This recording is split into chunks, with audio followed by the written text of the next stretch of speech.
هەر تۆمەتێک ئاراستەی کۆمەڵی ئیسلامی یا کادیرانی بکرێتەوە یا هەر چاواشەکاریەک بخرێتە ڕوو بۆ لەکەدارکردنی کۆمەڵی ئیسلامی بە هەر ئامانجێک بێ و هەر لایەن و کەسێک بێ کە ئێمە هەموو لە دڵنیا دەکەینەوە لەسەر ئەو بەرنامە پرۆژانەی کە هەمان بووە بۆ چاکسازی بۆ گۆڕانکاری بۆ بەگەشتداچنەوەی گەندەڵی بۆ نەهێشتنی قۆڕەخکاری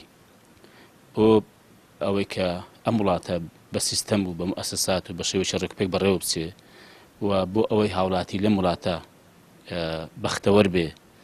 و کێشەی بۆ دروست نەکرێ و مافە یاسایی و ئاساییەکانی بۆ دابین بکرێ ئێمە لەسەر ئەمانە بەردەوام دەبین و سوورتریش دەبین بەسەر و بەندی ئەم ڕووداوانەدا پێم دێت تۆمەت ئاوە ئاراستە هێندێک کادیر و خەڵکی کۆمەڵی ئیسلامی کرا بە تایبەتی ئێمە لەگەڵ لەو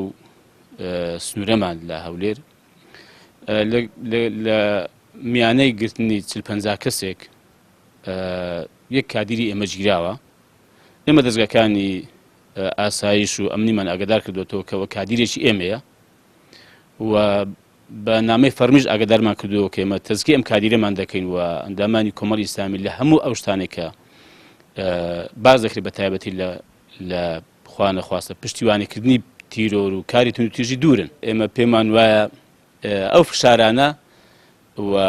ئەو چاواشەکارانە کە دەکرێن کۆمەڵی ئیسلامی پێ گەورە دەبێت و ئەندام و کادیرانی زیاتر پێی دادەمەزرێن سەبارەت بە لەکەدارکردن و عیبدارکردنی هەر کەسێکیش ئێمە لەگەڵ ئەوە نین وەک چۆن تۆمەت لە ئەندامانی خۆمان دوور دەخینەوە و بە کارێکی ناڕەوای دەزانین لە هەمان کاتدا تۆمەت دروستکردن بۆ حتا ئەوانەی کە باوک و برا و خزم و کەسوکاری ئەو کوژراوانی سەر باڵەخانەی پارێزگای هەولێر ئەمن ئەوەش بە زوڵم دەزانم دەرحەق بەوان بکرێ